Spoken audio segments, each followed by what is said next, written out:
Can an inch of clay change the face of history? As we've shown here before, there is a project in Jerusalem that allows volunteers to wet sift archaeological rubble removed illegally from the Temple Mount by the Muslim Waqf. This project has to date uncovered over 750,000 archaeological artifacts that have changed the way that we look at the Temple Mount and the Middle East more broadly. This week, Moriah Cohen, someone who regularly works on the Sifting Project there in Jerusalem, was hard at work when she suddenly noticed a shard of pottery with a strange decoration on it.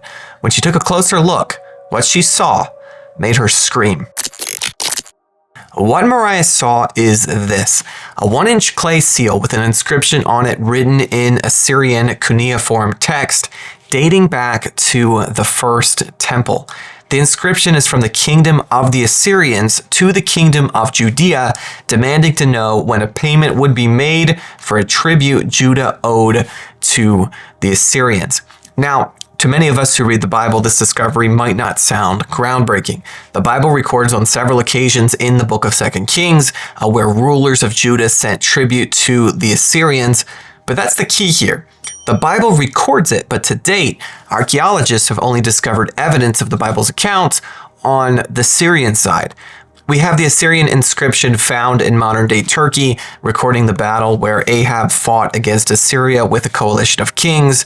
We also have a visual depiction of Jehu kneeling before the king of Assyria, bringing tribute. There's also a fragment discovered detailing the fall of Samaria to the armies of the Assyrians. And also, there's another inscription detailing the exile of the northern tribes of Israel. But this is the first time that archaeologists have discovered something similar to this in Israel itself and also in Jerusalem. Not only do these findings confirm the biblical account, but they also add more color to the history.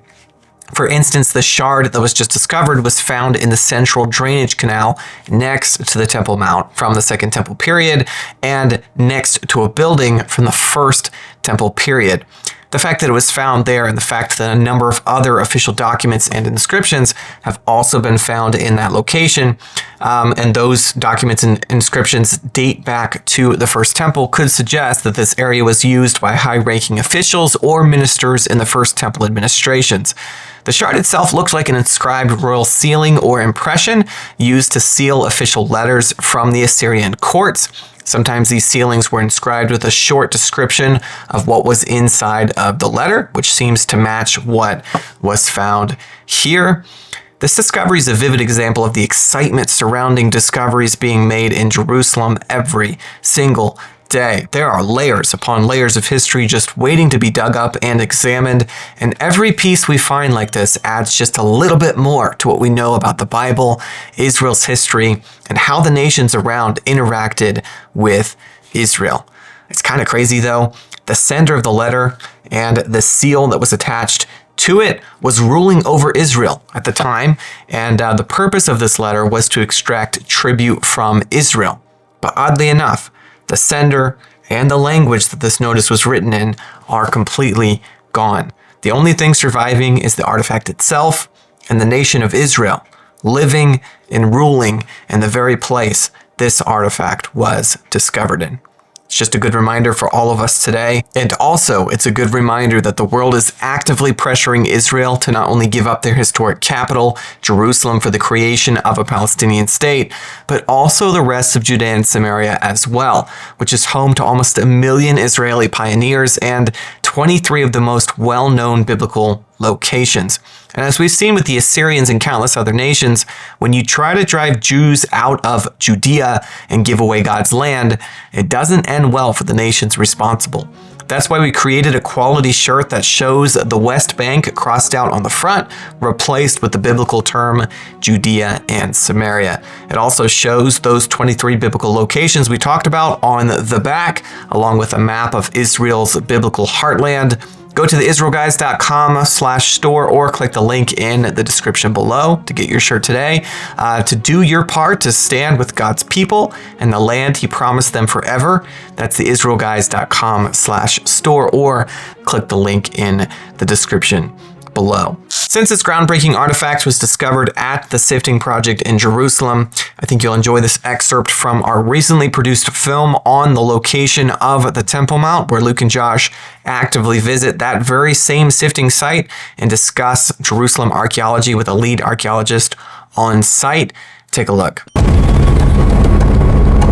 We're here now at the Temple Mount Sifting Project. This project is incredible. There was a not so incredible thing that happened when the Muslims expanded the Al-Aqsa Mosque. They just took out loads and loads of dirt from underneath it. Actually, like 9,000 tons of dirt. That's a lot. That's a lot. And now this project is taking it on to actually excavate it, because sifting it, see what kind of archaeological evidence from the temple they can find. So we're going to go join the group and see what we find.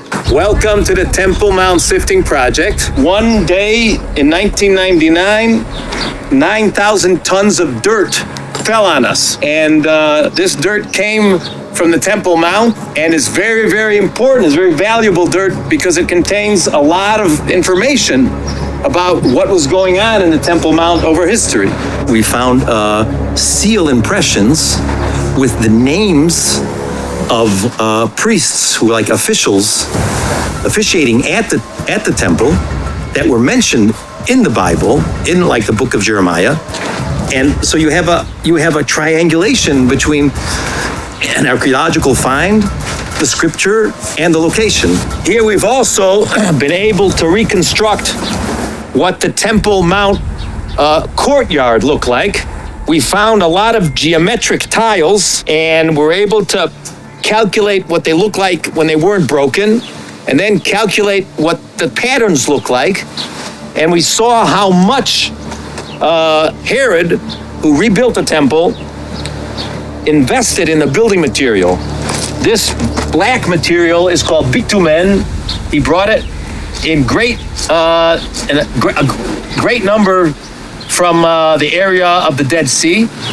This red is red granite that's brought from Egypt, and the white pieces are marble that was brought from Turkey.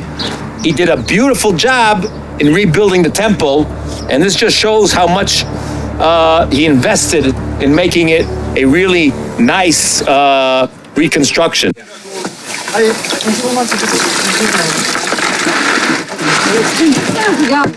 ready? Yep.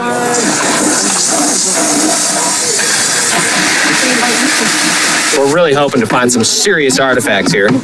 The deal is if we do find something, we have the archaeologist on site that's going to tell us if we actually find something. We're hoping this is going to be like a revolutionary find here, but the fact is, Luke, is that I don't know how much more revolutionary you can get. They've only found like 10,000 coins, just coins, and other artifacts that date exactly back to the pottery, Temple Mount. Well, they found thousands of coins that actually show that the traditional site would actually be the site as well. There we go. Pottery right off the bat. I'm guessing pottery is the most common thing. Would this be a bone? Looks like a bone. Oh, you were listening. Very good. Yeah, It's a bone. Yeah, bone. What would it be from? That looks like the rib of a lamb. I've seen these before because I eat lamb. I eat this stuff. Yeah, most likely. What would it be? Temple service, maybe? You never know. It's hard to tell, but if it's burned, then the chances are it is. We have a lot of burned bones, like a third of the bone, a quarter or a third of the bones that we see are those types of temple service that the families used to eat in the courtyard. Right. Okay. Some of them were burned totally on the actual altar, but the family stuff, like every 10th animal that was supposed to be brought to Jerusalem by the family and eaten in Jerusalem, the Passover lamb, was supposed to be eaten. In Jerusalem that night. So that's we. And you find a lot of burned bones. Yeah. Whoa. So that's the bones just from the past few weeks. Yeah. The burned ones. Yeah, right. All of these are either scorched or charred.